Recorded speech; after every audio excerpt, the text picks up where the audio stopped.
Hi, this is Steph with Belladonna Dyes, and today we're going to make a thermal hoodie.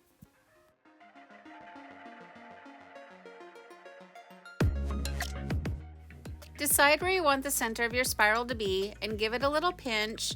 And then for this one, I'm going to be using the microwave splatter guard that I got off of Amazon, and there is a link for it down below in the description box, so go ahead and check that out. And then for the hemostat, I'm going to click it down on one click. It does not need to be over tightened. You do not want to tear a hole in the center of your fabric. And then you just want to work on spiraling it up. So you start the spiral with the hemostat, and then with your opposite hand, create the pleats and spiral it around.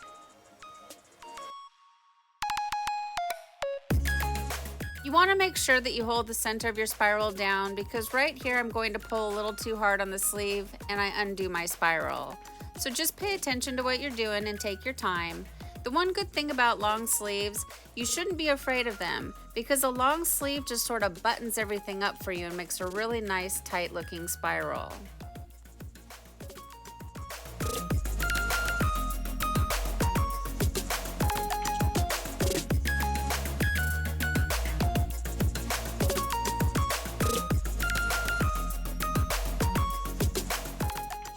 Now it's time to secure it, and I like to use rubber bands as often as possible. I find rubber bands to be quick and easy. You could also use kite string, it's just a matter of preference.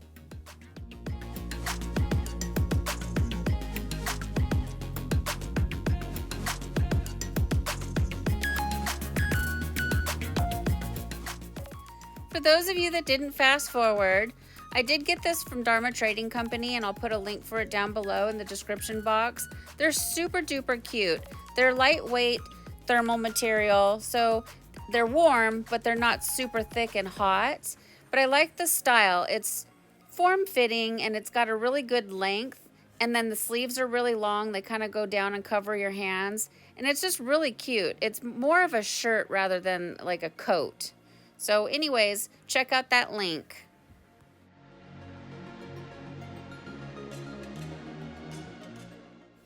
Now, using a washable marker, mark out your pattern. And this is a rather large project, so you want to make pieces of pie. And I'll tell you, my very first job, well, no, it was my second job, was working at Little Caesars Pizza, so I'm really good at making pie pieces.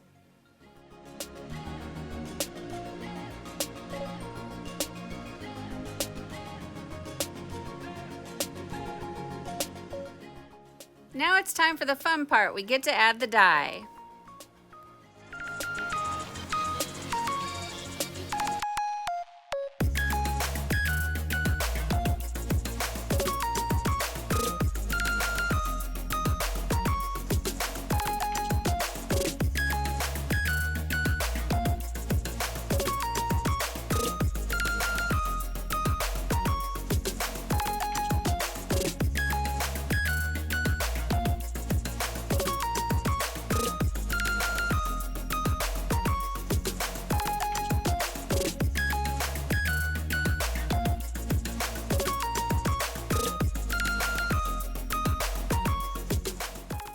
As I'm working along here, I've gotten off of my pattern that I drew on, and that's okay. It's tie-dye. You can just make it up as you go. So instead of doing 4 colors in 3 spots, I ended up just doing 3 colors in 4 spots. I hope that makes sense.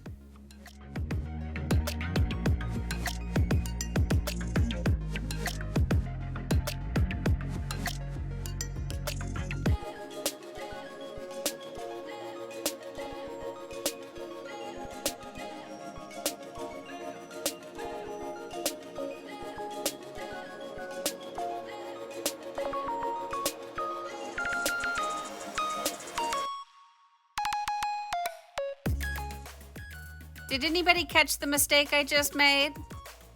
Okay, so I forgot to do the 4th line of deep purple, and I'm going to catch it here in a minute.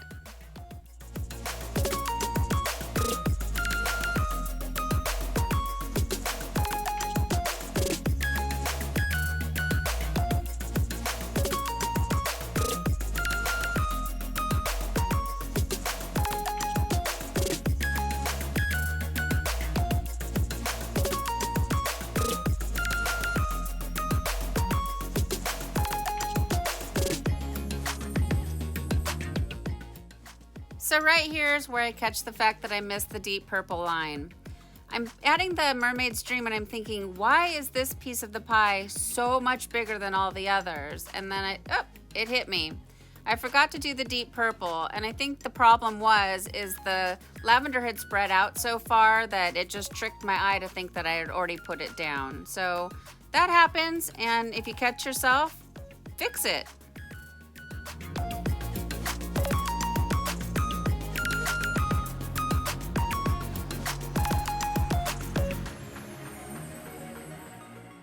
So there's still quite a bit of white showing through, so I'm just going over each color, giving it a second coat before I flip it.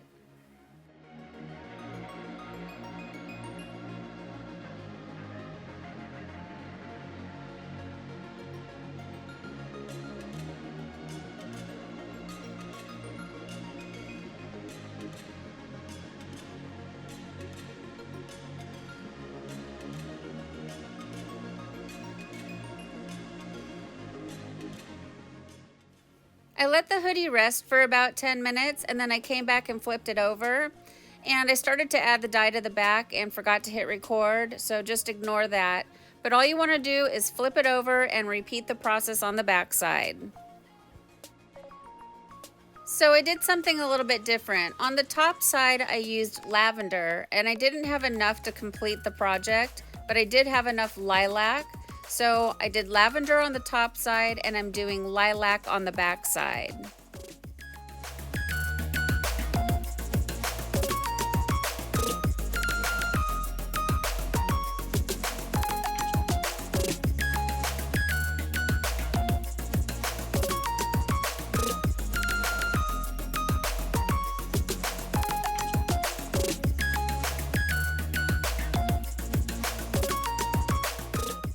This thing is soaked. Because it's a thermal hoodie and it's sort of thick, I really wanted to make sure that there was enough dye. So I let it sit for another 10 minutes and then I came back and I did a quick little layer of thickened black.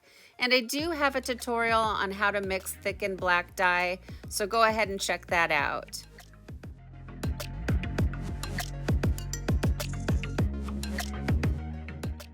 So it's been 48 hours and now it's time for the rinse out. Look at all that beautiful dye going down the drain, such pretty colors.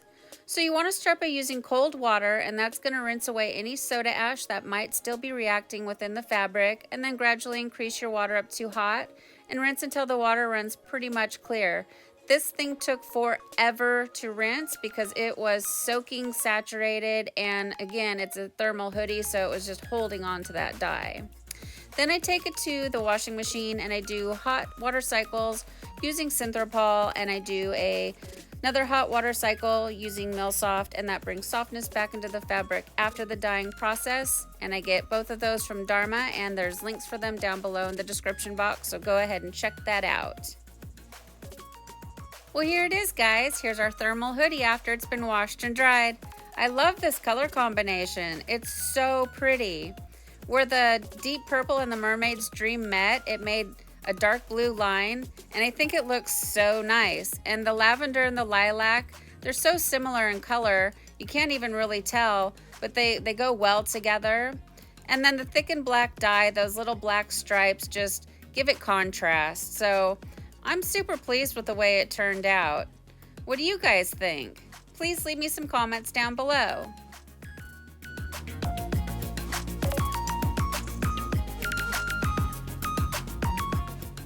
Thank you so much for watching.